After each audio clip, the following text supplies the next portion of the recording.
السلام علیکم ورحمۃ اللہ وبرکاتہ۔ الحمد للہ رب العالمین والصلاة والسلام علی من کان نبیا وآدم بین الماء والطین وعلی آلہ واصحابہ وازواجہ واہل بیتہ اجمعین، اما بعد فاعوذ باللہ من الشیطان الرجیم، بسم اللہ الرحمن الرحیم۔ ان اولیاؤہ الا المتقون، صدق اللہ مولانا العظیم وصدق رسولہ النبی الامین المتین الکریم، ونحن على ذلك لمن الشاہدین والشاکرین والحمد للہ رب العالمین۔ حصول برکت کے لیے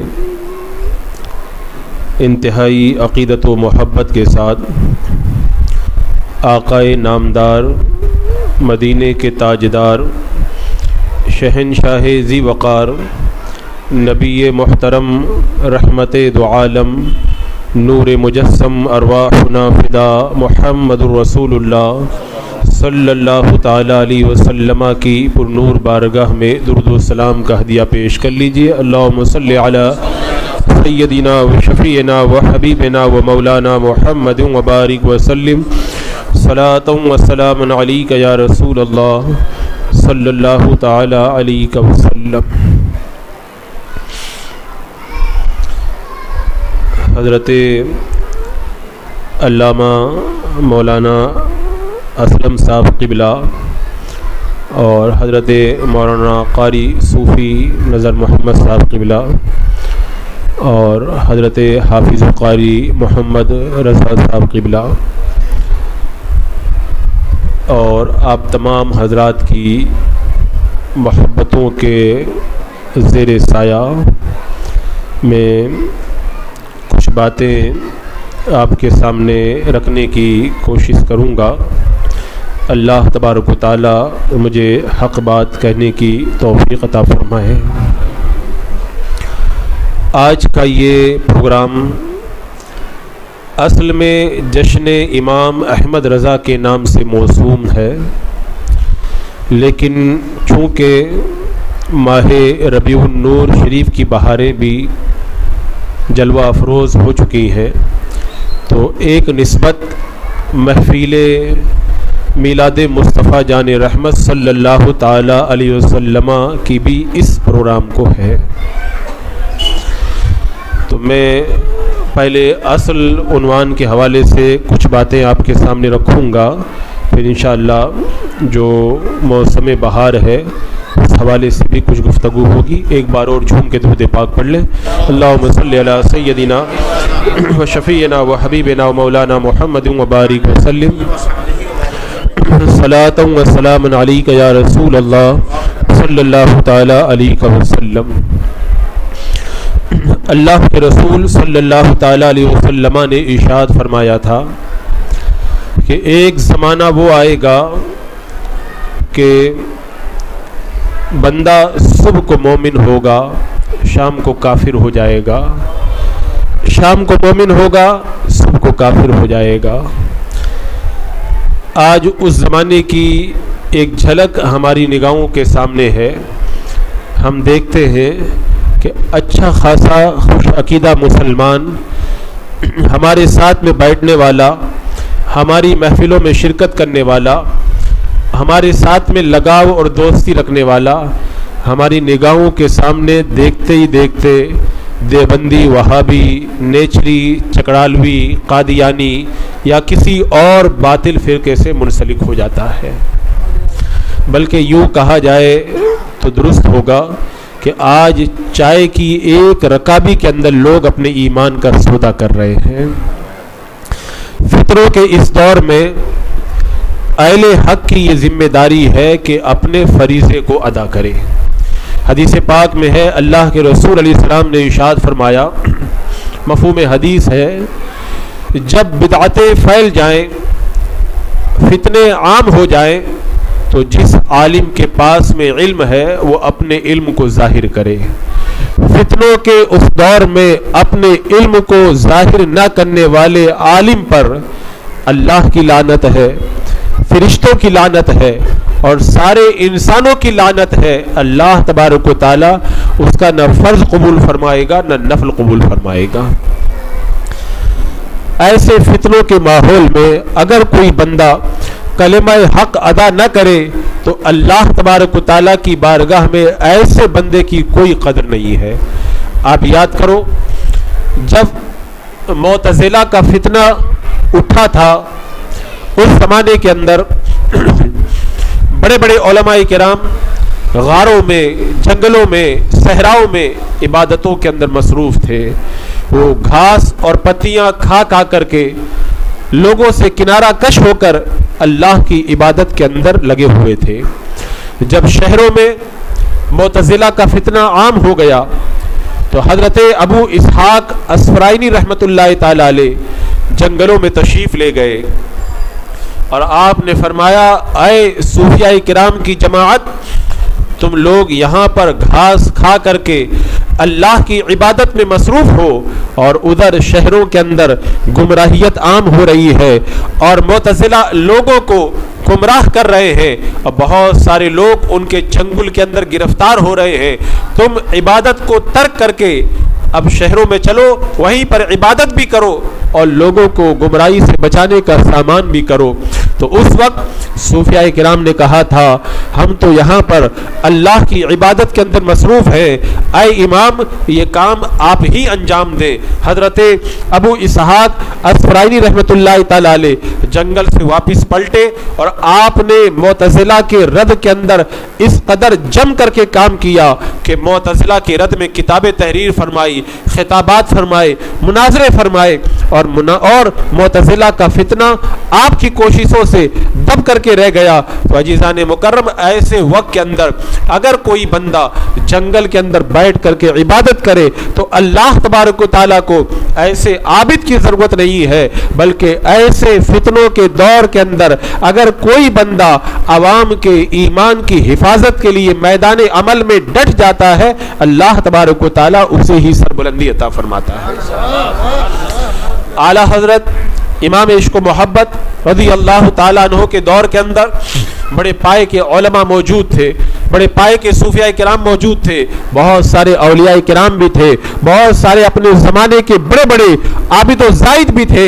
لیکن مجھے بتاؤ آج جب اس دور کو یاد کیا جاتا ہے تو کسی اور کو نہ یاد کر کے اعلیٰ حضرت سرکار کی یاد کیوں منائی جاتی ہے؟ یہ گنبد خضرا کے مکی کی بارگاہ کا فیضان ہے.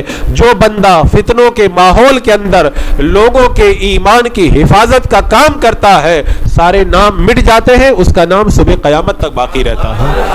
آج اعلیٰ حضرت سرکار کو ہم یاد کرتے ہیں اور نعرہ کیا لگاتے؟ امام عشق و محبت. اچھا یہ نعرہ بھی ایسے ہی نہیں ہے، اس نعرے کی تہ میں آپ جا کر کے دیکھیں.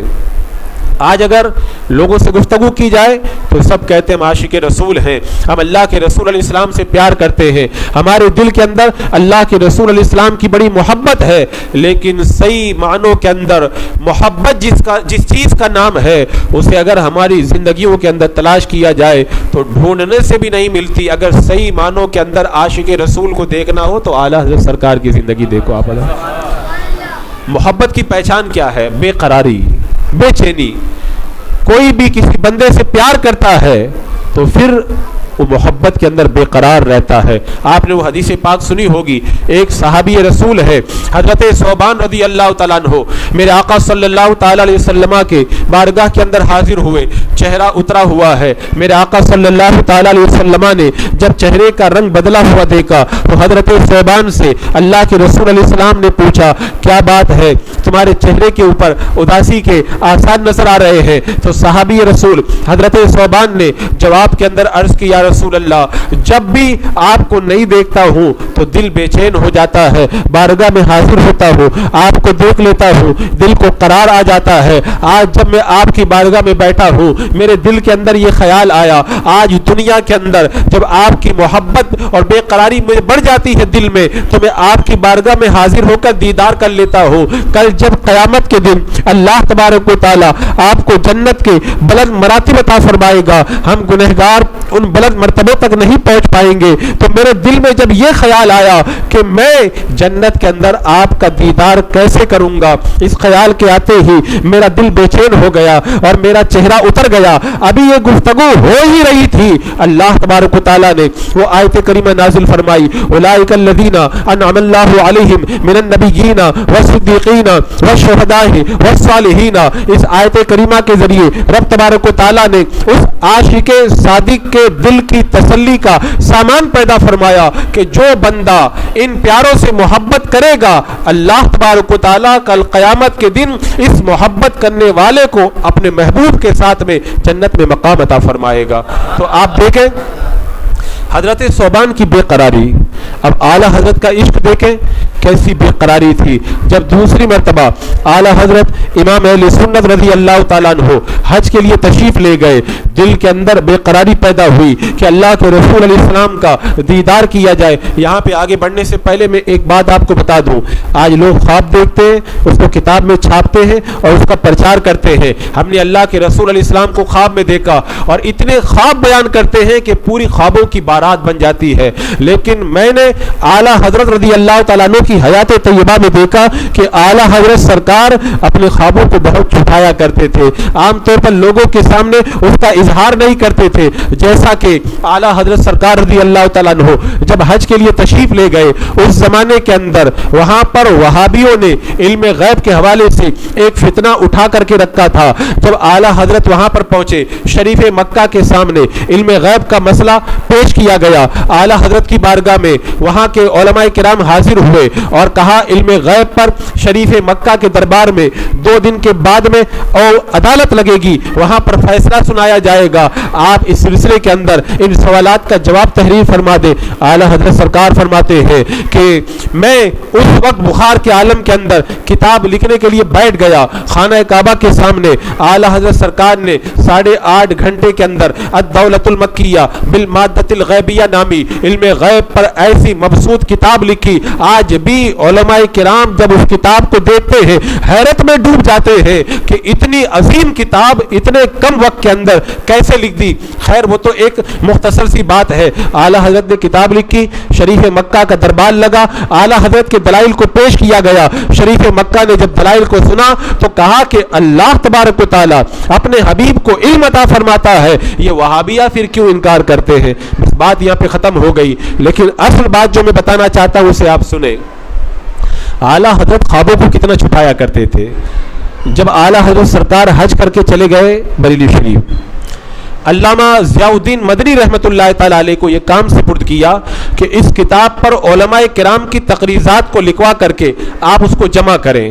جب علامہ ضیاء الدین مدنی رحمۃ اللہ تعالیٰ علیہ نے تقریضات کو لکھوانا شروع کیا، علماء کرام کی مکہ اور مدینہ کے علماء کی تقریضات کو لکھوایا اور بریلی شریف حاضر ہوئے، انہوں نے کہا کہ حضور میں نے جب مکہ اور مدینہ کے علماء سے کہا اعلیٰ حضرت کی اس کتاب پہ آپ تقریر لکھ دیں تو علماء مکہ حیران ہے کہ بریلی کے یہ عالم اپنی کتابوں سے دور ہے، سفر کے عالم کے اندر ہے، صرف 8.5 گھنٹے کے اندر اتنی بڑی کتاب انہوں نے اتنے مدلل انداز کے اندر کیسے لکھ دی، بات ماننے میں نہیں آتی۔ اعلیٰ حضرت سرکار نے جب مکہ اور مدینہ کے علماء کرام کی اس بات کو سنا تو اب تک جس بات کو آپ نے راز میں رکھا تھا اس راز سے پردہ ہٹایا۔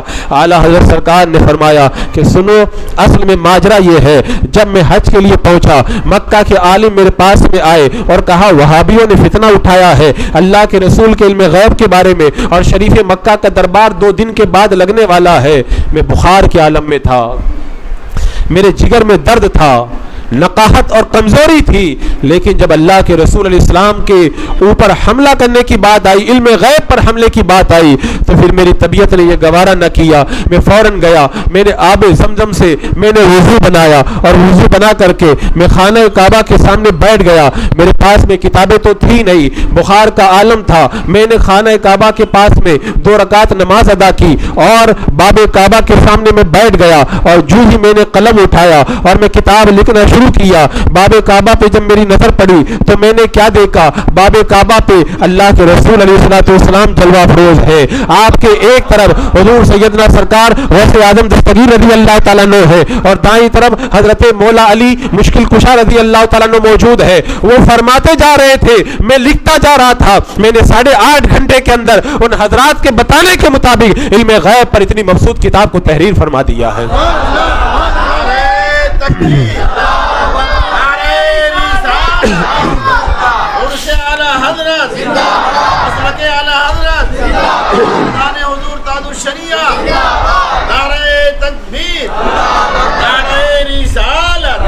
یہاں پر علامہ جلال الدین سیوطی رحمۃ اللہ تعالی علیہ کی بڑی پیاری بات ہے، اسے سنیں تو آپ کو پتہ چلے گا کہ اعلیٰ حضرت ولایت کے کتنے اعلیٰ منصب پر تھے۔ علامہ جلال الدین سیوطی رحمۃ اللہ تعالی علیہ فرماتے ہیں، جو بندہ عالم بیداری میں اللہ کے رسول علیہ السلام کو ایک نظر دیکھ لے، وہ ولایت کے 2999 مرتبے طے کر جاتا ہے۔ شیخ عبدالعزیز دباغ رحمۃ اللہ تعالی علیہ سے جب یہ سوال ہوا کہ ایک امام نے یہ کہا ہے کہ جو اللہ کے رسول علیہ السلام کو عالم بیداری میں ایک بار دیکھ لے وہ ولایت کے 2999 مرتبے طے کر جاتا ہے، کیا یہ بات صحیح ہے؟ تو شیخ عبدالعزیز دباغ رحمۃ اللہ تعالی علیہ بڑا پیارا جواب دیا، فرمایا جس عالم نے کہا ہے اس نے اپنے مطابق کہا ہے، ورنہ اگر کوئی اور زیادہ طاقت رکھتا ہو اور وہ اللہ کے رسول علیہ السلام کو عالم بیداری میں دیکھ لے تو اپنی طاقت کے مطابق اور بھی زیادہ ولایت کے مناصب کو طے کر سکتا ہے۔ اب اعلیٰ حضرت رضی اللہ تعالیٰ عنہ نے بیداری کے عالم نے باب کعبہ پہ میرے آقا کا دیدار کیا، اس سے آپ اندازہ لگا لیں کہ ولایت کے کتنے اعلیٰ منصب پر میرے امام فائز تھے۔ تو میں عرض یہ کر رہا تھا کہ عاشق کی پہچان یہ ہے بے قرار رہنا۔ تو آپ جب مکہ سے مدینہ کی طرف آپ روانہ ہوئے اور اللہ کے رسول علیہ السلام کے روضے پہ پہنچے تو اب دل کے اندر یہ تمنا پیدا ہوئی، کاش اللہ کے رسول علیہ السلام کا دیدار مجھے میسر آ جائے۔ اب اسی محبت میں بیٹھ گئے، لیکن ساری رات مچلتے رہے، دیدار نہ ہوا۔ آخر دل بے قرار کی جب بے قراری بڑھ گئی، اعلیٰ حضرت رضی اللہ تعالیٰ عنہ نے وہ کلام لکھا، وہ سوہ لالا زار پھرتے ہیں تیرے دن آئے بہار پھرتے ہیں، یہ کلام پورا لکھا، اور لکھتے لکھتے جب اس مقام پہ پہنچے، کوئی کیوں کر پوچھے تیری بات رضا، تجھ سے کتے ہزار پھرتے ہیں۔ اپنی زبان سے اپنے آپ کو جب در رسول کا کتا آپ نے قلم کیا، قلم بند کیا، تو سامنے سنہری جالیوں سے گنبد خضرا کے مکی جلوہ افروز ہوئے، اور آپ نے بیداری کے عالم کے اندر اپنے مہتے کی آنکھوں سے اللہ کے رسول علیہ السلام کا دیدار فرمایا۔ یہ بات میں نے اس لیے بھی آپ کے سامنے رکھی، جب میں عمرہ کے لیے گیا مدینہ منورہ کے اندر، ربیع الاول شریف کا موقع تھا، ایک بہت بڑے آل رسول بھی موجود تھے، اور محفل میلاد گنبد خضرا کے سامنے ہوٹل کے اندر چل رہی تھی۔ ایک عالم نے جب یہ واقعہ اعلیٰ حضرت کا بیان کیا تو سید صاحب اعتراض کرنے لگے کہ یہ واقعہ کہاں پہ پیش آیا، اگر یہ واقعہ پیش آیا ہوتا تو حضور مفتی اعظم ہند بھی بیان کرتے، فلاں بھی بیان کرتے، فلاں بھی بیان کرتے۔ تو ان سید صاحب سے میں نے کہا تھا کہ اس واقعہ کو علامہ شارح بخاری مفتی شریف الحق امجدی رحمت اللہ تعالی علیہ نے بیان فرمایا۔ آپ فرماتے ہیں کہ علامہ ضیاء الدین مدنی رحمت اللہ تعالی علیہ نے سینکڑوں لوگوں کے مجمع کے اندر اس واقعے کو بیان فرمایا، اور علامہ ضیاء الدین مدنی رحمت اللہ تعالی علیہ مدینہ منورہ ہی کے اندر رہا کرتے تھے۔ تو یہ اعلیٰ حضرت سرکار کی بے قراری جو عاشق کی پہچان ہے، اور عاشق کی پہچان یہ ہے کہ عاشق جس سے پیار کرتا ہے، امام عشق و محبت ہم کہتے ہیں نا، تو امام عشق و محبت ہے، محبت اور عشق کے بھی امام ہے، یعنی ہمیں محبت کرنا انہوں نے سکھایا ہے۔ اور محبت کرنے والے کا طریقہ کیا ہوتا ہے کہ وہ محبوب کی ہر چیز سے پیار کرتا ہے۔ محبوب اللہ رومی رحمۃ اللہ تعالی علیہ نے ایک بار کہا تھا کہ مجنوں سے کسی نے پوچھا کہ سب سے اچھا شہر کون سا ہے، تو مجنوں نے کہا سب سے اچھا شہر وہ ہے جہاں پہ میرا محبوب رہتا ہے، جہاں پہ میری لیلا رہتی ہے۔ تو اعلیٰ حضرت سرکار کے عشق کا آپ منظر دیکھو علماء کرام کے درمیان یہ ایک بحث ہے کہ مکہ افضل ہے یا مدینہ افضل ہے. بعض علماء فرماتے ہیں کہ مکہ افضل ہے، بعض علماء فرماتے ہیں مدینہ منورہ افضل ہے. اور جو افضل ہونے کی دلیل مکہ کو بناتے ہیں وہ یہ کہتے ہیں کہ مکہ میں ایک نماز کا ثواب 1,00,000 نیکیوں کے برابر ہے. ایک نیکی کا ثواب 1,00,000 نیکیوں کے برابر ہے. ایک نماز کا ثواب 1,00,000 نمازوں کے برابر ہے. اور مدینہ منورہ کے اندر ایک نیکی کا ثواب 50,000 کے برابر ہے. اس کا مطلب یہ ہوا کہ مکہ افضل ہے، مدینہ یہ افضل نہیں ہے. جب یہ بحث چھڑی تو شیخ عبدالحق محدث دہلوی رحمۃ اللہ تعالی علیہ نے بڑی پیاری بات فرمائی. آپ نے جواب کے اندر ارشاد فرمایا کہ مکہ یہ افضل ہے کمیت کے اعتبار سے اور مدینہ یہ افضل ہے کیفیت کے اعتبار سے. بات تھوڑی مشکل ہو گئی، اس کو آسان طریقے سے آپ سمجھیں. ایک طرف سونے کے سکے ہیں 100 اور دوسری طرف چاندی کے سکے ہیں 500. بتاؤ زیادہ کون ہے ان میں سے؟ جو سونے کے 100 سکے ہیں وہ چاندی کے 500 سکوں سے کئی زیادہ ہیں. وہ اگر دیکھا جائے تو قیمت کے اعتبار سے، تو اگر کوانٹٹی میں دیکھا جائے تو چاندی کے 500 سکے زیادہ ہیں، لیکن اگر کوالٹی کے اندر دیکھا جائے تو سونے کے 100 سکے یا ان سے زیادہ ہیں. تو یہی شیخ عبدالحق محدث دہلوی رحمۃ اللہ تعالی علیہ فرماتے ہیں اگر کمیت کے اعتبار سے دیکھا جائے، کوانٹٹی کے اعتبار سے دیکھا جائے تو ایک نیکی کا ثواب 1,00,000 کے برابر یہ مکہ کے اندر ہے. لیکن اگر کوالٹی کے اعتبار سے دیکھا جائے تو پھر مدینہ منورہ کے اندر جو ایک نیکی کا ثواب 50,000 کے برابر ہے یہ زیادہ ہے. کیوں؟ اس لیے کہ اگر مکہ کے اندر ایک نیکی کرو گے تو 1,00,000 کا ثواب ملے گا، لیکن اگر ایک گناہ کرو گے تو 1,00,000 گناہ کا عذاب بھی ملے گا. لیکن مدینہ منورہ آ جاؤ گے، ایک نیکی کرو گے 50,000 کا ثواب ملے گا. لیکن اگر آپ نے ایک گناہ کیا تو 50,000 گناہ نہیں لکھے جائیں گے، ایک ہی گناہ کا عذاب دیا جائے گا. اور یہاں پر ایک عاشق نے بڑی پیاری بات کہی کہ مکہ افضل ہے یا مدینہ، تو اس کا بڑا آسان سا جواب یہ ہے کہ اللہ تبارک و تعالیٰ نے قرآن مقدس میں ارشاد فرمایا لا اقسم بهذا البلد، محبوب اس شہر کی قسم. کیوں؟ وانت حل بهذا البلد، اس لیے کہ محبوب اس شہر کے اندر جلوہ افروز ہے. کون سا شہر؟ مکہ المکرمہ. تو اس کا مطلب یہ ہوا کہ اللہ کے رسول علیہ السلام جب مکہ میں تھے تو مکہ افضل تھا، جب آپ مدینے میں چلے گئے تو مدینہ افضل ہو گیا. اور جب اعلیٰ حضرت کی بارگاہ میں یہ بات آئی تو میں نے کہا تھا نا امام عشق و محبت ہے. اعلیٰ حضرت نے نہ کوئی دلیل دی، نہ کوئی بحث کی اور نہ کوئی حجت قائم کی. اعلیٰ حضرت سرکار نے عشق کا فیصلہ سنایا اور بڑے پیارے انداز میں کہا طیبہ نہ صحیح افضل، مکہ ہی بڑا زائد، ہم عشق کے بندے ہیں پھر کیوں بات بڑھائی ہے. تو مکہ کو افضل کہتے ہو، مکہ کو افضل کہو، ہم تو عاشق ہیں، ہماری نظر کے اندر تو مدینہ ہی افضل ہے. تو یہ محبوب کے ساتھ میں محبت کرنے کا طریقہ ہے، جو اس سے نسبت رکھے اس سے بھی پیار کیا جائے. اللہ اکبر. اور اعلیٰ حضرت سرکار رضی اللہ تعالیٰ عنہ کو دیکھیں کہ اللہ کے رسول علیہ السلام سے محبت اور پیار کا انداز کیا تھا. آپ دیکھیں ایک صحابی بیان کرتے ہیں اللہ کے رسول علیہ السلام جب اپنے منہ مبارک کو ترشوایا کرتے تھے، صحابہ کرام چاروں طرف سے حصار بنا کر کے کھڑے ہو جاتے اور یہ کوشش کرتے کہ اللہ کے رسول علیہ السلام کا کوئی منہ مبارک زمین پہ نہ گرنے پائے، اپنے ہاتھوں میں اٹھا لیتے. یہ محبت کی پہچان ہے، یہ محبت کی علامت ہے کہ محبوب کے ساتھ میں جس چیز کو نسبت ہوا کرتی ہے اس سے بھی پیار کیا جاتا ہے. یہاں پہ جب میں پہنچتا ہوں تو تھوڑی دیر کے لیے آنکھیں بند ہو جاتی ہیں اور دل کی آنکھوں سے میرے دل کے اندر یہ خیال پیدا ہوتا ہے وہ کیسا منظر رہتا ہوگا.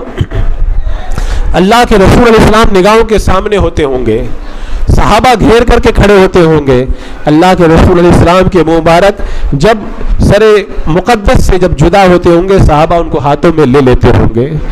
ہم کو وہ ملے نہ ملے لیکن اس کا تصور کر کے جب اتنا لطف آتا ہے تو ان کو لینے کے اندر کتنا لطف آتا ہوگا. تو اعلیٰ حضرت سرکار کو بھی نسبتوں سے ایسا ہی پیار تھا. جب کوئی حاجی حج کر کے آتا اعلیٰ حضرت سرکار پوچھتے میرے آقا کے روزے پہ گئے تھے، اگر وہ کہتا نہیں تو کوئی توجہ نہیں فرماتے، اگر وہ کہتا ہاں تو اس کے قدموں کو چوم لیتے. مبلغ اسلام علامہ عبدالعلیم صدیقی میٹھی رحمۃ اللہ تعالیٰ علیہ جب حج کر کے آپ تشریف لائے، آپ نے پوچھا کہ میرے آقا کے روزے پہ گئے تھے، انہوں نے کہا ہاں گیا تھا. تو آپ نے فرمایا میں تمہیں کیا نذرانہ پیش کروں، تمہاری آنکھیں تو ایسی چیز کو دیکھ کر کے آ رہی ہے جس پر ساری دنیا کی دولتیں قربان ہے. میرا امامہ بھی اس لائق نہیں ہے، وہ میں تمہیں نذرانے میں پیش کروں۔ آپ اندر تشریف لے گئے، ایک بڑا قیمتی جھبا تھا، وہ آپ لے کر کے آئے اور کہا میرے پاس میں سب سے قیمتی جھبا یہی ہے، وہ میں آپ کو نظر پیش کرتا ہوں، اور جو دیدار آپ کر کے آئے ہیں اس کے مطابق تو میں آپ کو کچھ دے نہیں سکتا۔ اللہ اکبر! یہ اعلیٰ حضرت سرکار رضی اللہ تعالیٰ عنہ کا اللہ کے رسول علیہ الصلوۃ والسلام کے ساتھ میں پیار تھا، جو نسبت اچھا اعلیٰ حضرت سرکار نے جب پیار کیا تو بارگاہ مصطفیٰ جان رحمت کے جانور بھی اعلیٰ حضرت کا پیار کرتے تھے۔ جب علامہ عمر رشدی رحمۃ اللہ تعالی علیہ کے مکان میں اعلیٰ حضرت حج کے دوران جا کر کے قیام کیے تو وہاں پر اوپر کبوتروں کا گھونسلہ تھا، اب جو بھی آ کر کے بیٹھتا اس پر تنکے گراتے۔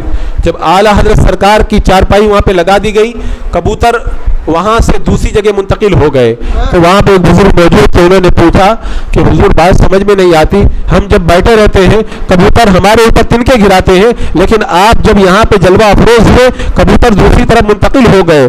اعلیٰ حضرت نے بڑا پیارا جواب دیا، فرمایا ہم نے ان سے صلح کر لی تو انہوں نے بھی ہم سے صلح کر لی۔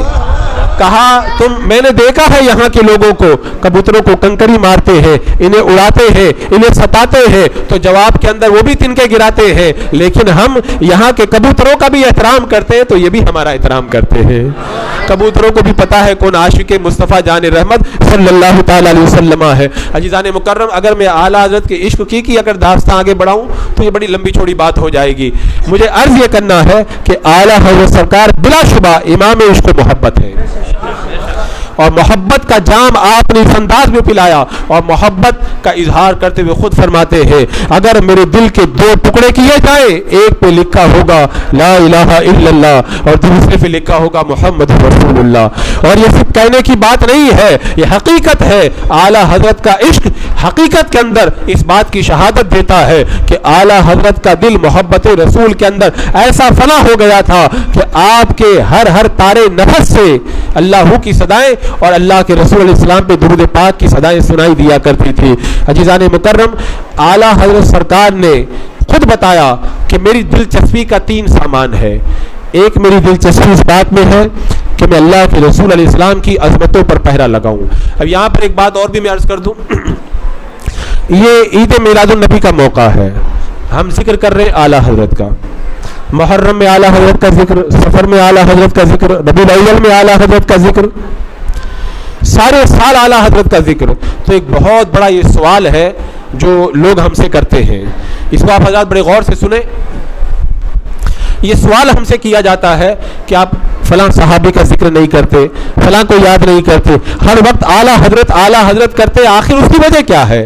تو میں بڑے واضح انداز میں یہ بتا دوں، اگر ذکر بطور فیضان کی بات کی جائے تو ہم سارے بزرگوں کا فیضان لوٹتے ہیں اور سارے بزرگوں کا ہم تذکرہ کرتے ہیں۔ اگر موسم کے اعتبار سے بات کی جائے تو جب جس بزرگ کا عرس آتا ہے ہم اس بزرگ کا تذکرہ کرتے ہیں، لیکن اگر بات کی جائے ضرورت کی تو میں صحیح بات یہ بتاتا ہوں کہ اعلیٰ حضرت رضی اللہ تعالی عنہ کا ذکر کرنے کی ضرورت ہر موسم کے اندر ہے۔ کیوں؟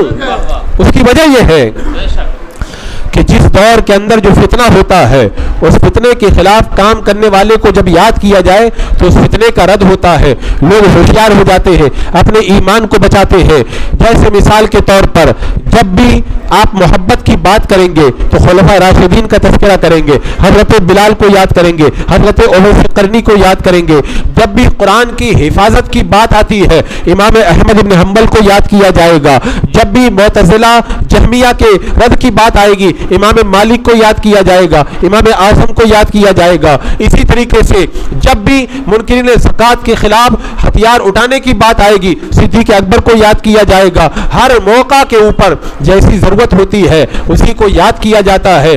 اعلیٰ حضرت امام اہل سنت رضی اللہ تعالیٰ عنہ نے کس کا رد کیا؟ آپ نے نصرانیوں کا رد کیا، یہودیوں کا رد کیا، ہنود کا رد کیا، نیچریوں کا رد کیا، چکڑالیوں کا رد کیا، قادیانیوں کا رد کیا، صلح کلیوں کا کا رد کیا, وہابیوں کا رد کیا اور ندویوں کا رد کیا, اور یہ سارے کے سارے فتنے اس زمانے کے اندر بھی موجود ہیں. اب اگر اس زمانے کے اندر ہم امام احمد بن حنبل کو یاد کریں گے تو ان گمراہوں کا رد نہیں ہو پائے گا. اگر اس زمانے کے اندر ہم امام مالک کو یاد کریں گے تو ان گمراہوں کا رد نہیں ہو پائے گا. اس زمانے میں عوام کو اگر ان گمراہ فرقوں کی گمراہی سے بچانا ہے تو اعلیٰ حضرت کا تذکرہ کرنا ہوگا. جب ہم امام کو یاد کریں گے گمراہوں کی فتنہ گری سامنے آئے گی اور لوگوں کے ایمان کی حفاظت کا سامان ہو جائے گا. اور عزیزان مکرم,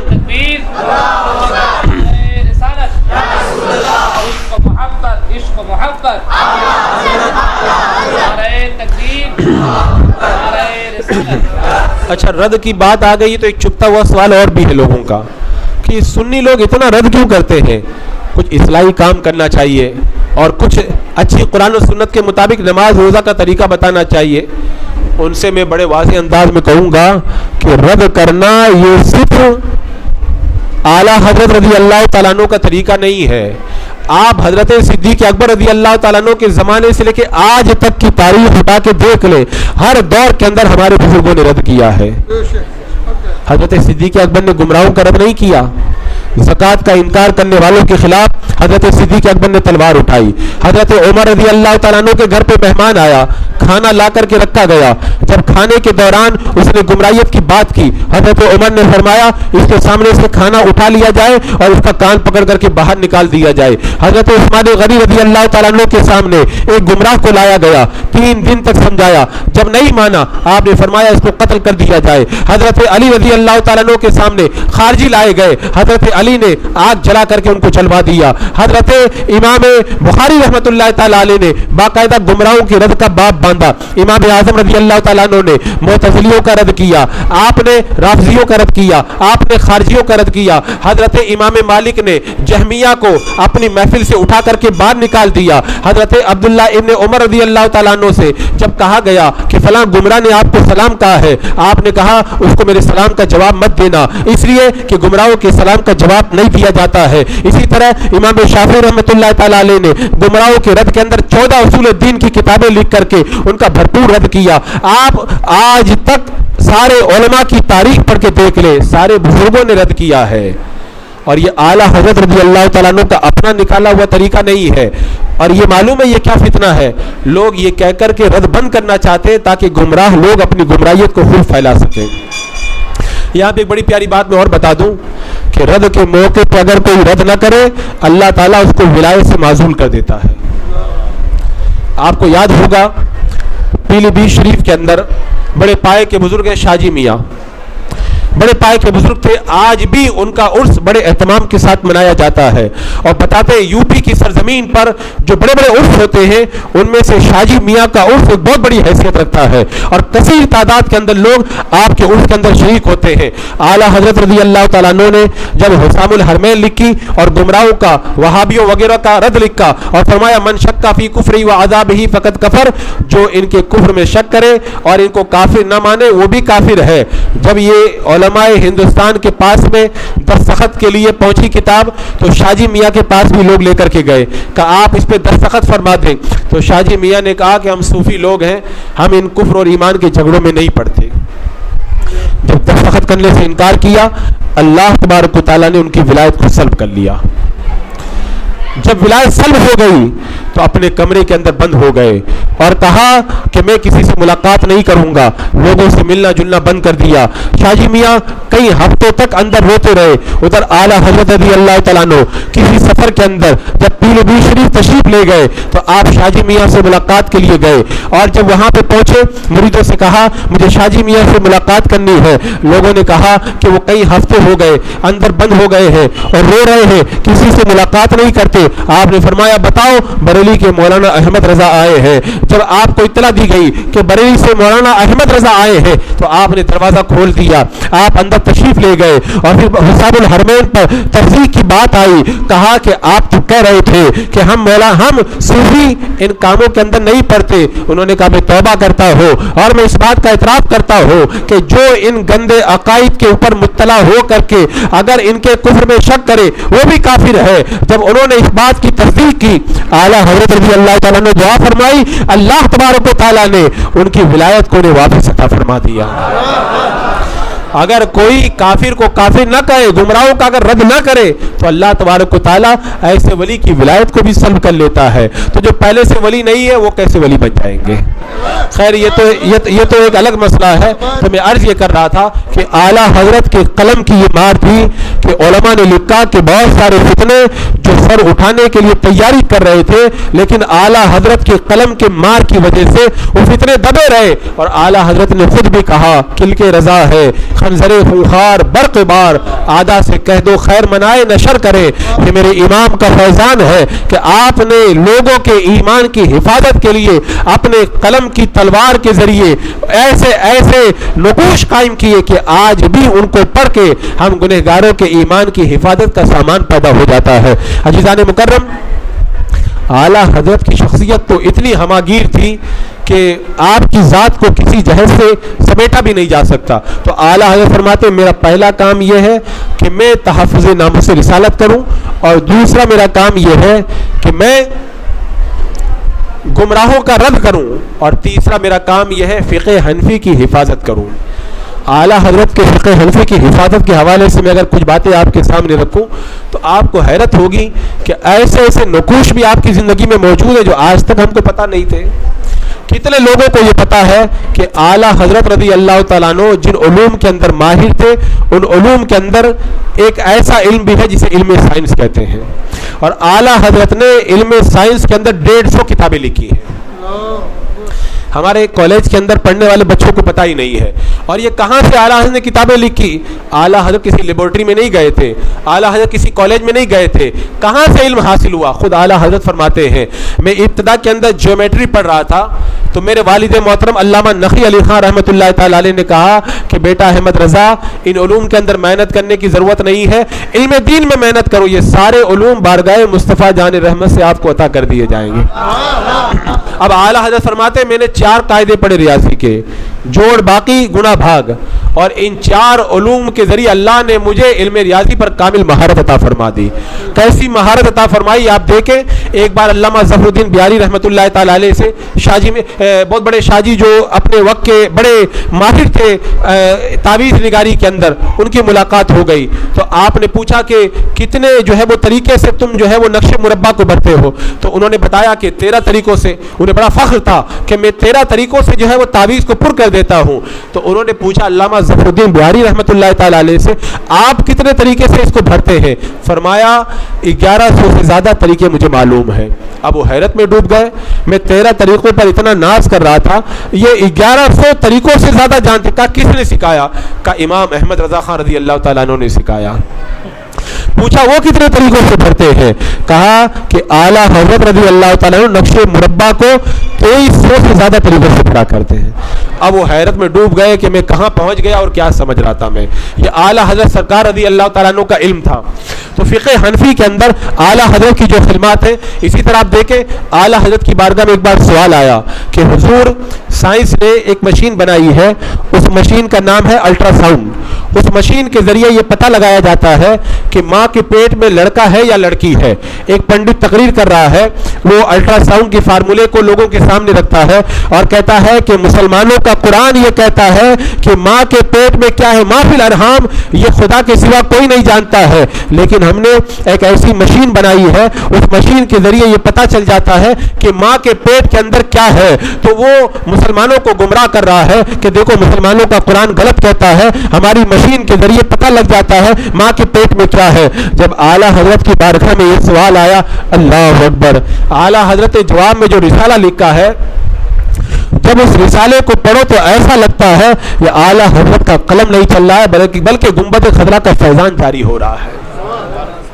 اعلیٰ حضرت نے جواب میں جو الفاظ لکھے ان کو تو پڑھنے ہی سے مزہ آئے گا، میں اپنے الفاظ میں اتنا بتا دوں، اعلیٰ حضرت نے بھرپور رد کیا، اور رد کرنے کے بعد میں آپ آخر کے اندر ارشاد فرماتے ہیں کہ اللہ تبارک و تعالیٰ نے قرآن میں جو یہ ارشاد فرمایا کہ ماں کے پیٹ میں کیا ہے یہ خدا کے سوا کوئی نہیں جانتا، اس کا مطلب یہ ہے کہ جب نطفہ ماں کے شکم میں جاتا ہے تو پھر وہ کیسے قرار پاتا ہے اور کیسے نطفہ بنتا ہے اور کیسے جو ہے وہ گوشت کا لترا بنتا ہے، کیسے ہڈی ہڈیاں چڑھتی ہے, کیسے صورت بنتی ہے, اور کیسے جو ہے وہ بچہ تیار ہوتا ہے, اور اس کے اندر کیسے رگیں تیار کی جاتی ہے, کیسے اعضا بنائے جاتے ہیں, کیسے ماں کے پیٹ کے اندر بچہ کروٹ لیتا ہے, کتنی سانس لیتا ہے, اور کیسے کیا کیا حرکت کرتا ہے. یہ کثیر کثیر کثیر علوم ہے. ان سارے علوم کے بارے میں اللہ تعالیٰ فرماتا ہے ان ساری باتوں کو اللہ کے سوا کوئی نہیں جانتا. ان ہزاروں لاکھوں کروڑوں بات میں سے اگر ایک بات کو جان لیا کہ لڑکا ہے یا لڑکی, تو یہ کون ناز کرنے والا ہے. ایک چھوٹی سی ڈبیا لے کر کے کوئی اگر اللہ کے علم کے سامنے آئے, یہ تو کوئی ایسے ہی ہو گیا جیسے کوئی چڑیا اپنی چونچ کے اندر ایک پانی کا قطرہ لائے, کہا کہ سمندر کہاں مجھ سے مقابلہ کرے گا, میرے پاس بھی پانی ہے. اعلیٰ حضرت سرکار فرماتے یہ تو اس سے بھی گیا گزرا انسان ہے. اللہ نے جو ماں کے پیٹ کے اندر پرورش پانے والے بچے کے لاکھوں علم کے بارے میں فرمایا تھا, خدا کے سوا کوئی نہیں جانتا. ان میں سے ایک بات کو جان گیا تو اللہ کے علم کا مقابلہ کرنے چلا آیا. اور اس کے بعد میں اعلیٰ حضرت نے الٹرا ساؤنڈ کا پورا فارمولہ رکھا, کہا ماں کے پیٹ میں لڑکا ہے یا لڑکی یہ تو پتہ لگایا ہی جا سکتا ہے کہ ایک شیشہ اس طریقے سے رکھا جائے اور اس کا عکس ماں کے رحم میں اس طریقے سے ڈالا جائے, اور جب وہ عکس پڑے گا تو اس طریقے سے پتہ چل سکتا ہے کہ ماں کے پیٹ میں بچہ ہے یا بچی. تو اعلیٰ حضرت نے اس زمانے کے اندر بغیر کسی کالج میں پڑھے ہوئے الٹرا ساؤنڈ کا پورا فارمولہ پیش فرما دیا تھا. یہ تو میں نے مختصر الفاظ میں بتایا, ورنہ اس کو پڑھو تو پڑھنے ہی سے لطف آتا ہے. اسی طرح 1919 کے اندر ایک اخبار کے اندر یہ خبر شائع ہوئی کہ امریکہ کا ایک بہت بڑا سائنسداں ہے جس کا نام ہے البرٹ نے یہ دعویٰ کیا ہے کہ دسمبر کے مہینے کے اندر فلاں تاریخ کو یہ 7 ستارے مل کر کے سورج کے اوپر دباؤ ڈالیں گے, تو اس کی وجہ سے دنیا میں بڑے زلزلے آئیں گے, طوفان آئیں گے, آندھیاں آئیں گی, اور ساری دنیا کا نظام برم برم ہو کر کے رہ جائے گا. اعلیٰ حضرت کی بارگاہ کے اندر جب وہ اخبار کا تراشا لایا گیا, اعلیٰ حضرت نے اپنے علم سائنس میں غور کیا جو گنبد خضرا کے مکی کی بارگاہ سے آپ کو عطا ہوا تھا. اعلیٰ حضرت نے فرمایا فلاں تاریخ کو جو اس نے کہا تباہی مچے گی, میں کہتا ہوں کچھ بھی نہیں ہوگا, زمین میں بڑا سکون رہے گا, نہ کوئی طوفان آئے گا, نہ آندھی آئے گی, اور نہ کوئی زلزلہ آئے گا. اب لوگ انتظار کر رہے ہیں, امریکہ کا اتنا بڑا سائنسداں کہہ رہا ہے تباہی مچ جائے گی, اور بریلی کا مرد قلندر کہہ رہا ہے امن و سکون رہے گا, کچھ بھی نہیں ہوگا. اب لوگوں کو اس تاریخ کا انتظار ہے, بریلی کا مرد قلندر صحیح کہہ رہا ہے یا امریکہ کا اتنا بڑا ماہر سائنسداں صحیح کہہ رہا ہے. جب وہ تاریخ آئی تو لوگوں نے دیکھا کہ نہ کوئی زلزلہ آیا, نہ کوئی طوفان آیا, نہ کوئی آندھی آئی, وہی صحیح ہوا جو بریلی کے مرد قلندر نے فرمایا تھا. یہ اعلیٰ حضرت کے علم سائنس کے اندر مہارت تھی. اور آپ دیکھیں اعلیٰ حضرت اپنی گھڑی کا ٹائم بھی سورج کو دیکھ کے ملایا کرتے تھے. آپ بدایوں میں تشریف لے گئے, فجر کی نماز آپ نے پڑھائی, اب جب فجر کی نماز آپ پڑھانے کے لیے کھڑے ہوئے تو قیت لمبی ہو گئی. شاہ عبد القادر بدایونی رحمۃ اللہ تعالی علیہ بے چین ہو گئے, لگتا ہے کہ سورج نکل آیا ہے. جو ہی سلام پھیرا, اعلیٰ حضرت نے ان کے چہرے پر پریشانی کے آثار دیکھے, پوچھا کیا بات ہے, کہ حضور لگتا ہے تاخیر ہو گئی, سورج نکل آیا ہے. اعلیٰ حضرت نے آسمان کی طرف دیکھ کر کے کہا ابھی سورج نہیں نکلا ہے, سورج نکلنے میں 3 منٹ اور اتنے سیکنڈ باقی ہے. اعلیٰ حضرت کو اتنی مہارت تھی میں توقیت کے اندر کہ آسمان کا رنگ دیکھ کر کے بتا دیتے تھے, چاند اور سورج کو دیکھ کر کے ٹائم کا آپ تعین فرما دیتے تھے. جب علی گڑھ کی سرزمین پر ایک فتنہ اٹھا کہ علی گڑھ کی مسجدوں کا جو قبلہ ہے وہ قبلہ غلط ہے, وہ خانہ کعبہ سے پھرا ہوا ہے, اعلیٰ حضرت کی بارگاہ کے اندر سوال پیش ہوا, اللہ اکبر, میرے امام نے جو مہارت تھی اپنے علوم کے اندر اس کے ذریعے 10 قاعدے بنائے اور 10 قاعدے پیش کر کے کہا کہ اگر کسی شہر کا طول اور عرض معلوم ہو اور ان 10 قاعدوں کو سامنے رکھ کر کے اگر کوئی قبلہ معلوم کر لے اور اس کے بعد میں اس کے بیچ میں سے اور خانہ کعبہ کے درمیان سے ساری چیزوں کو ہٹا دیا جائے تو اپنی نگاہوں کے سامنے خانہ کعبہ کو دیکھ لے گا. اعلیٰ حضرت فرماتے علی گڑھ کا جو قبلہ ہے بالکل صحیح ہے اور میں نے 10 قاعدے بتا دیے ہیں, آج کے بعد اگر کسی قبلہ کے بارے میں شبہ ہو جائے تو ان 10 قاعدوں کی روشنی کے اندر تم قبلہ معلوم کر لینا, ایک رتی برابر بھی قبلہ کے اندر کوئی فرق نہیں واقع ہوگا. یہ اعلیٰ حضرت سرکار کا علم تھا جو اللہ کے رسول علیہ السلام نے اپنے پیارے عاشق کو عطا فرمایا تھا. اس کی اگر میں بہت ساری مثالیں دوں تو بات بڑی لمبی چوڑی ہو جائے گی. میں عرض یہ کر رہا تھا کہ فقہ حنفی کے اندر اعلیٰ حضرت کو کیسی مہارت تھی. اچھا علم سائنس کی بات آئی تو ایک بات اور بتا دوں. اعلیٰ حضرت کی بارگاہ میں سوال ہوا کہ حضور زلزلہ کیسے آتا ہے. سائنس تو یہ کہتی ہے کہ زمین میں جب بخارات جمع ہو جاتے ہیں اور گرمی پیدا ہو جاتی ہے, برداشت نہیں کر پاتی, زمین پھٹ جاتی ہے اور زلزلہ آنے لگتا ہے. اعلیٰ حضرت سرکار نے فرمایا زلزلہ کی 3 وجہ ہیں. زلزلہ کا حقیقی سبب اور زلزلہ قائم کرنے والی اللہ تبارک و تعالیٰ کی ذات ہے, وہ جب چاہتا ہے زلزلہ قائم ہو جاتا ہے. اور اس کا ظاہری سبب بندوں کے گناہ ہے, جب گناہ بڑھ جاتے ہیں تو پھر زلزلہ آتا ہے. اور اگر زلزلہ کی اصل وجہ جاننا چاہتے ہو کہ کیسے آتا ہے تو اعلیٰ حضرت نے فرمایا کہ ایک پہاڑ ہے, اس پہاڑ کا نام ہے کوہ قاف. اس پہاڑ کی رگیں پوری زمین میں پھیلی ہوئی ہے. جیسے درخت جب لگا رہتا ہے اس کی شاخیں زمین میں دور دور تک پھیلی رہتی ہے, تو کوہ قاف ایک ایسا پہاڑ ہے, اس کی رگیں سارے زمین کے پہاڑوں میں پھیلی ہوئی ہے. جب کسی جگہ پر اللہ تبارک و تعالیٰ زلزلہ کو بھیجنا چاہتا ہے تو کوہ قاف کو حکم دیتا ہے, تو کوہ قاف اس علاقے کے اندر اس کی جو رگ گئی ہوئی ہے اپنی اس رگ کو ہلاتا ہے تو اس علاقے کے اندر زلزلہ آ جاتا ہے. بتاؤ یہ اعلیٰ حضرت کیا کوہ قاف پہ تشریف لے گئے تھے, یا اعلیٰ حضرت نے کیا اس کی رگوں کو زمین کھود کر کے معلوم کیا تھا؟ یہ سب کہاں سے ملا تھا؟ اعلیٰ حضرت کو لیبورٹری میں نہیں بیٹھنا پڑا. جب انہوں نے دل لگا دیا, علامہ نقی علی خان علیہ رحمٰن نے کہا تھا نا بیٹا علم دین پہ توجہ دو, یہ سارے علم مصطفیٰ جان رحمت کی بارگاہ سے تمہیں ایسے ہی مل جائیں گے. تو اللہ تبارک و تعالیٰ نے یہ سارے علوم اعلیٰ حضرت سرکار کو اسی طرح عطا فرما دیے تھے. اعلیٰ حضرت نے بہت ساری تحقیقات فرمائی, بلکہ آپ سے جو ہے وہ آواز کے بارے میں پوچھا گیا, آواز کیسے بنتی ہے, پوری کتاب آپ نے تحریر فرما دی. اعلیٰ حضرت سے روشنی کے بارے میں پوچھا گیا, اس پر آپ نے پوری تحقیق فرمائی. وہ بڑا لمبا چوڑا علم ہے. اب آپ کی فقہی بصیرت پر کچھ مثالیں میں آپ کے سامنے رکھوں. اعلیٰ حضرت رضی اللہ تعالیٰ عنہ کی بارگاہ میں جب آپ حج کے لیے تشریف لے گئے تو اس زمانے میں یہ کاغذ کا نوٹ نہیں چلتا تھا, چاندی, تانبا, پیتل, لوہا اور سونے کے سکے چلا کرتے تھے. اب نیا نیا نوٹ چھپا تھا. اب بڑے مسائل پیدا ہو گئے, نوٹ کا کیا حکم ہے, اس پر زکوٰۃ واجب ہوگی کہ نہیں ہوگی, اس کے اندر لین دین کے اندر کیا کیا مسائل ہیں. علماء مکہ و مدینہ کی بارگاہ میں مسئلہ پیش ہوا. علماء نے کہا کہ علم علماء کی گردن میں امانت ہے, ہمیں اس کے بارے میں کچھ معلوم نہیں. جب اعلیٰ حضرت سرکار حج کے لیے تشریف لے گئے, اعلیٰ حضرت کی بارگاہ میں نوٹ کے حوالے سے 12 سوالات لکھ کر کے دیے گئے. اعلیٰ حضرت نے کفل الفقی الفاہم کے نام سے ان 12 سوالوں کے جواب پر نوٹ کے بارے میں ایسی تحقیق فرمائی کہ مکہ اور مدینہ کے علماء دیکھ کر کے پکار اٹھے. علم لدنی اس کو کہا جاتا ہے. اللہ تبارک و تعالیٰ اپنے بندوں کو ایسا ہی عطا فرماتا ہے. اسی طرح جب ہندوستان کے اندر منی آرڈر کا مسئلہ پیش آیا, نیا نیا مسئلہ چلا, منی آرڈر کے ذریعے پہلے خط جاتے تھے, بعد میں پیسہ بھی جانے لگا, یعنی ڈاک کے ذریعے پہلے خط جاتے تھے اور منی آرڈر کے ذریعے پیسہ لوگ بھجوانے لگے. تو دیوبندیوں کے مولوی رشید احمد گنگوئی نے فتویٰ دیا کہ منی آرڈر جیسے 100 روپے کا بھیجا جا رہا ہے, اس پہ جو 2 روپے لیا جاتا ہے یہ سود ہے, لہذا منی آرڈر سے پیسہ بھیجنا جائز نہیں ہے.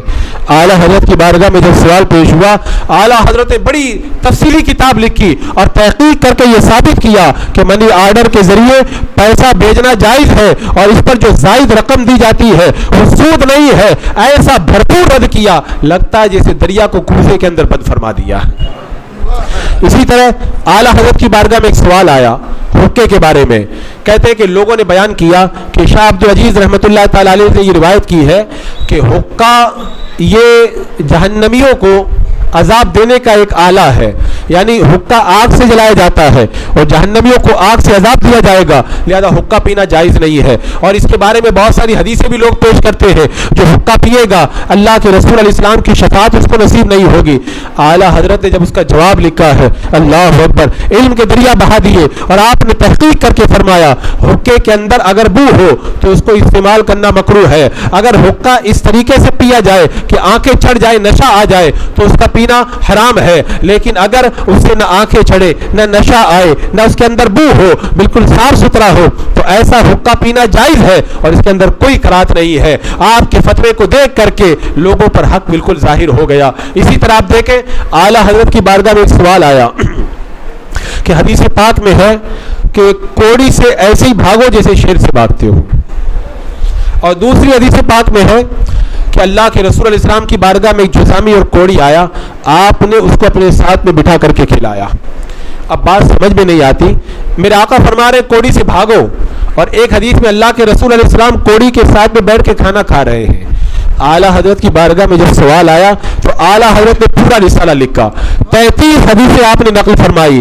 کچھ حدیثوں میں ہے کوڑی سے بچو, کچھ حدیثوں میں ہے کہ کوڑی سے بچنے سے منع فرمایا کہ اس سے بچنے کی ضرورت نہیں ہے. اعلیٰ حضرت نے فرمایا کہ سنو, حدیثیں وہی صحیح ہیں جن میں یہ فرمایا گیا کہ بیماری اڑ کر کے نہیں لگتی ہے, کوڑی سے بچنے کی ضرورت نہیں ہے. ہاں, جن حدیثوں میں یہ ہے کہ کوڑی سے بچو وہ ساری حدیثیں ضعیف ہیں, اور جو بچنے کا حکم دیا گیا اس کا مطلب یہ ہے کہ اگر کسی کا عقیدہ کمزور ہے وہ کوڑی سے بچے, اس لیے کہ جب وہ نہیں بچے گا, اس کے ساتھ میں رہے گا اور اس کو کوڑ کی بیماری ہو گئی تو کہیں اس کا عقیدہ نہ خراب ہو جائے, اس لیے بچنے کا حکم دیا گیا. لیکن اگر عقیدہ مضبوط ہے تو اعلیٰ حضرت فرماتے ہیں کہ بیماری اڑ کر کے نہیں لگتی ہے, میرے آقا کا فرمان سچا ہے اور کوڑی سے بچنے کی کوئی ضرورت نہیں ہے. اللہ اکبر. یہ تحقیقات ہے اعلیٰ حضرت سرکار رضی اللہ تعالیٰ عنہ کی. اگر ان تمام تحقیقات کو بھی میں آپ کے سامنے رکھوں تو یہ بھی بڑی لمبی چوڑی بات ہو جائے گی, اور مجھے ابھی ایک اور عنوان الگ سے دے دیا گیا ہے اور اس پر بھی مجھے کچھ بولنا ہے. جھوم کے درود پاک پڑھ لیں آپ حضرات. اللہم صلی علی سیدنا و شفیعنا و حبیبنا مولانا محمد وبارک وسلم صلاۃ و سلام علیک یا رسول اللہ صلی اللہ تعالیٰ علیہ وسلم.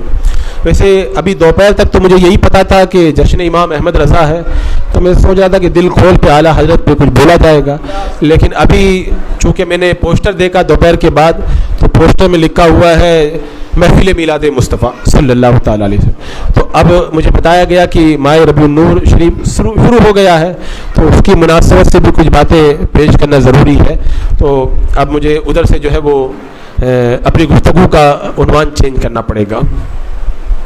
یہ ماہ ربیع الاول شریف کی بہاریں جس سے ہم اور آپ فیضیاب ہو رہے ہیں, یہ نور کی آمد کا مہینہ ہے. کس کی آمد کا مہینہ ہے؟ نور کی آمد کا مہینہ ہے. اللہ تبارک و تعالیٰ قرآن مقدس میں ارشاد فرماتا ہے قد جاءکم من اللہ نور, تحقیق کہ تمہارے پاس اللہ کی طرف سے نور آیا. صحابہ کے زمانے سے لے کے آج تک سارے بزرگوں نے بے اختلاف روایت اکثر علماء نے نور کی تفسیر کی ہے میرے آقا صلی اللہ علیہ وسلم سے, یعنی اللہ کی طرف سے نور آیا, یعنی اللہ کے رسول علیہ الصلوۃ والسلام اللہ کی طرف سے تشریف آئے. کہاں کھولے ہیں گیسو یار نے خوشبو کہاں تک ہے. میرے آقا صلی اللہ تعالی علیہ وسلم نور ہے, اس میں کسی کا کوئی اختلاف نہیں ہے. کیا کسی کا کوئی اختلاف ہے اس میں؟ وہابی بھی مانتے ہیں, دیوبندی بھی مانتے ہیں, اور نام نہاد غیر مقلد اہل حدیث بھی مانتے ہیں کہ اللہ کے رسول علیہ السلام نور ہے. لیکن ایک اختلاف ہے یہاں پر.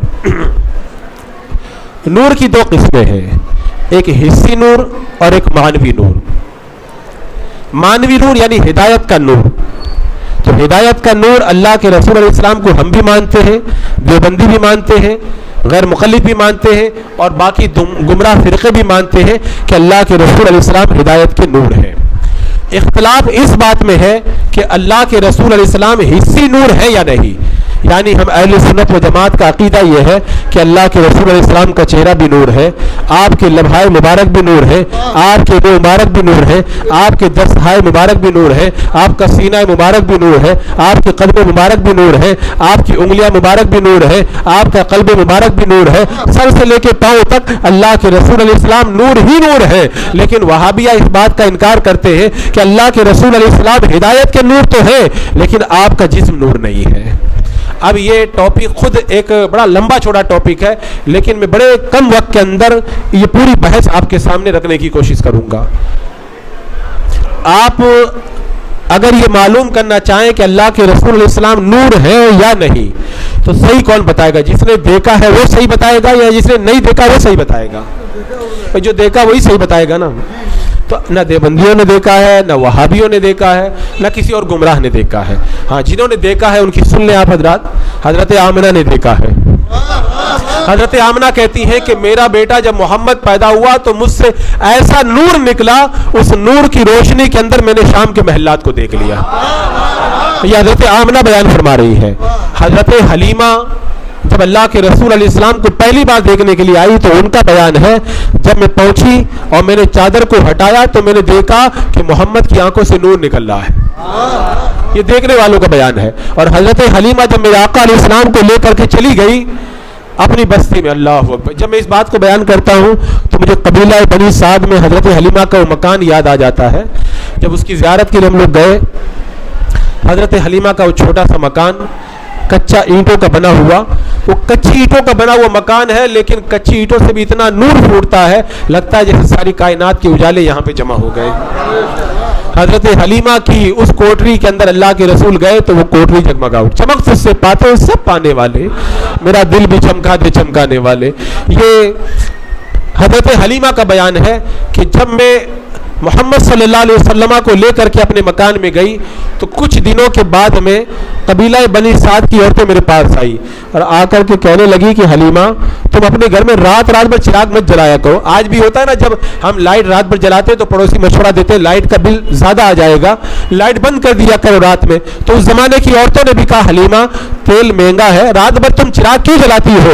تو حضرت حلیمہ نے کہا کہ جب سے میرا بیٹا محمد میرے گھر میں آیا مجھے چراغ جلانے کی ضرورت ہی نہیں پڑتی ہے. یہ دیکھنے والوں کا بیان ہے, یہ اللہ کے رسول علیہ السلام کا نور ہے.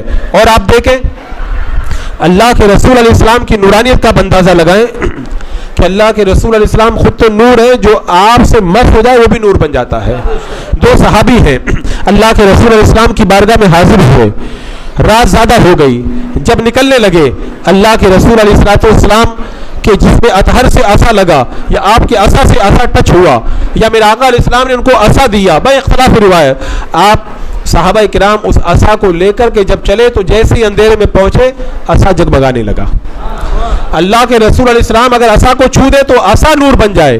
اچھا جب آگے گئے تو ایک صحابی کو ادھر جانا تھا, ایک کو ادھر جانا تھا, تو وہ صحابی جن کا عصا جگمگا رہا تھا انہوں نے اپنا عصا دوسرے صحابی کے عصا سے لگایا تو وہ بھی جگمگانے لگا اور اس عصا کی روشنی میں وہ گھر پہنچ گئے.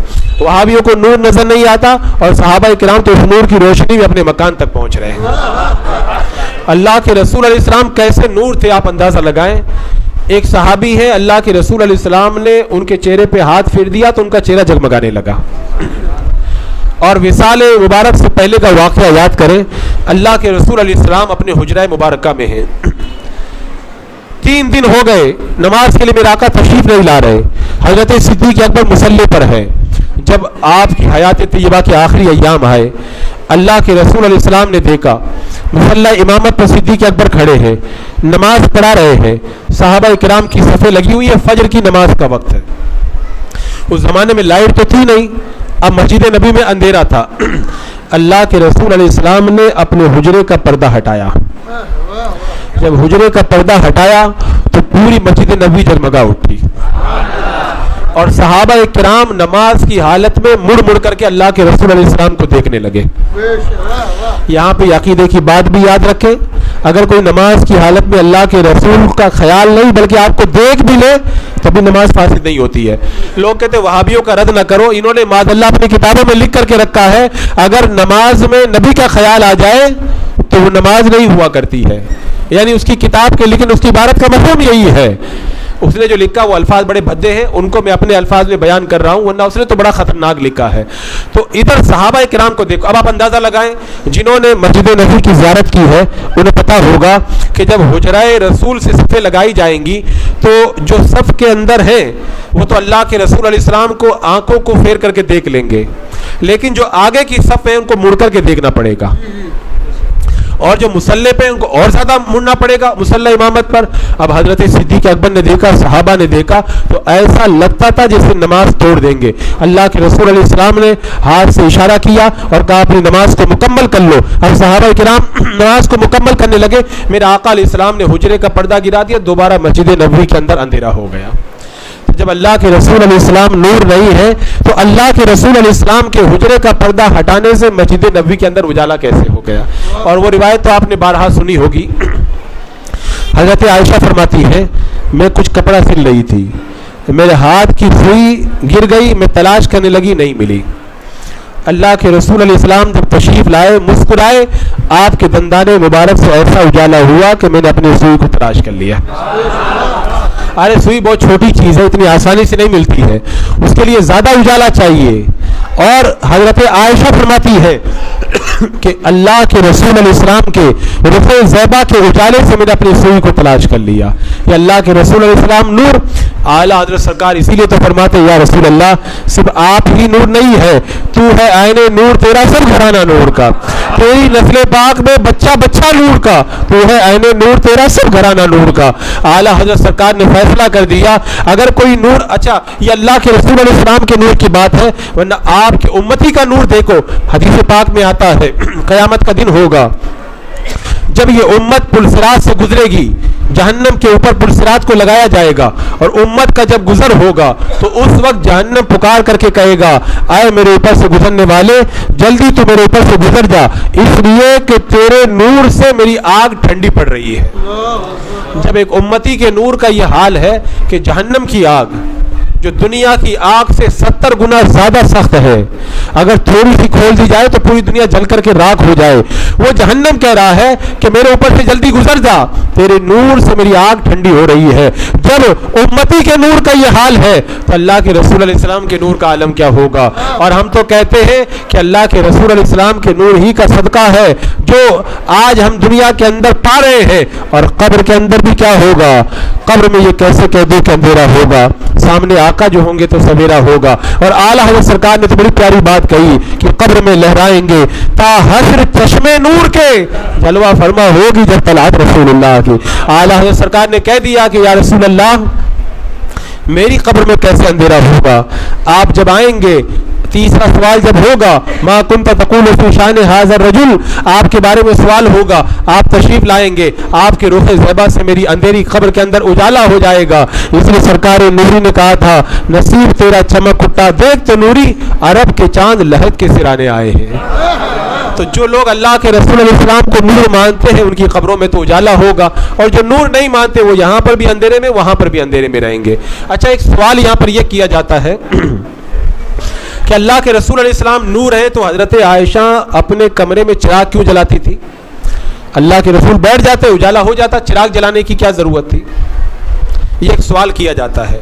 تو پھر ہم یہ سوال تو یہ بھی ہم کر سکتے ہیں کہ یہ تو سب کا ایمان اور عقیدہ, وہابی بھی اس بات کو مانتے ہیں کہ فرشتے نور ہیں, اور سب کے ساتھ میں کرامن کاتبین موجود ہیں. پھر کرامن کاتبین تمہارے ساتھ میں موجود ہیں, اور کرامن کاتبین فرشتے ہیں, اور فرشتے نور ہیں, تو پھر تم اپنے گھر میں لائٹ کیوں جلاتے ہو؟ لیکن اصل میں مسئلہ یہ ہے کہ نور ہے, فرشتے بھی نور ہیں, اللہ کے رسول علیہ السلام بھی نور ہے, لیکن ہر نور کو ہر کوئی نہیں سمجھ سکتا ہے. اور صوفیاء کرام نے بات ختم کر دی کہہ کر کے. صوفیاء کرام فرماتے ہیں کہ اللہ تبارک و تعالیٰ نے اپنے حبیب کے نور کو 70,000 پردوں میں چھپا کر کے رکھا ہے. اگر وہ نور بے پردہ ہو جاتا تو لوگ اس کو برداشت نہیں کر پاتے. تو کبھی کبھی نور کا جلوہ نظر آتا تھا. اب مجھے بتاؤ کہ فرشتے نور ہیں اور فرشتے کائنات کے چپے چپے میں موجود ہیں, لیکن ان کی نورانیت نظر نہیں آتی, کیونکہ نور کو دیکھنے کے لیے کچھ اور بھی تو چاہیے. اگر آسمان کا سورج نور ہے, چمک رہا ہے, لیکن آپ کے پاس میں آنکھیں ہی نہیں ہے تو آپ کیسے اجالے کو دیکھو گے؟ میرا آقا علیہ السلام بھی نور ہے, لیکن ہمارے پاس میں وہ آنکھیں نہیں ہے جو اللہ کے رسول علیہ السلام کے نور کا مشاہدہ کر سکے. اور شاہ عبد الرحیم رحمۃ اللہ تعالیٰ علیہ نے بڑی پیاری بات کہی, بولے ایک بار خواب میں نے اللہ کے رسول علیہ السلام کا دیدار کیا.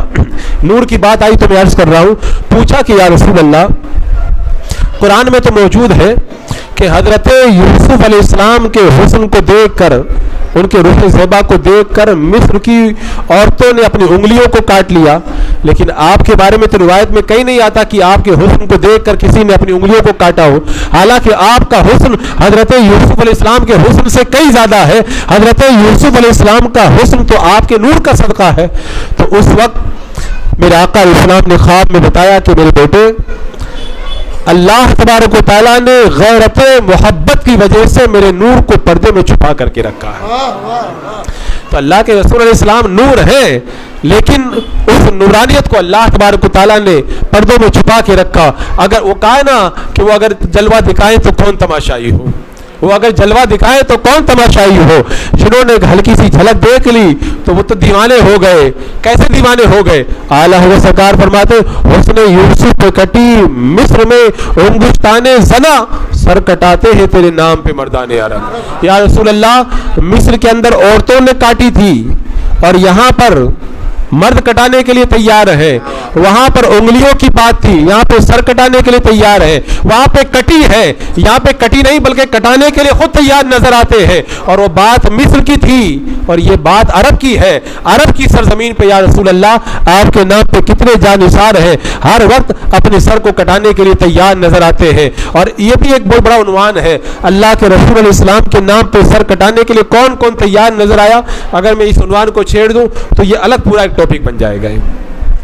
حضرت خبیب سے تو لوگوں نے صرف اتنا ہی کہا تھا نا, جب تختہ دار پہ لے کر کے گئے تھے, کہا تھا کہ آپ صرف اتنا کہہ دو کہ آپ کی جگہ اللہ کے رسول علیہ السلام ہو تو آپ کو ہم چھوڑ دیں گے. حضرت خبیب نے کہا تھا کہ میں تو اتنا بھی گوارا نہیں کرتا کہ میں آرام سے اپنے گھر میں بیٹھا رہوں اور میرے آقا کے پاؤں میں کانٹا بھی چھپ جائے. مجھے جان دینا تو گوارا ہے, لیکن اللہ کے رسول کے پاؤں میں کانٹا چھپنا بھی مجھ کو گوارا نہیں ہے. تو محبت والے کیسے کیسے سر کٹا کے چلے گئے, وہ محبت کی ایک الگ داستان ہے. تو اللہ کے رسول علیہ السلام نور ہے.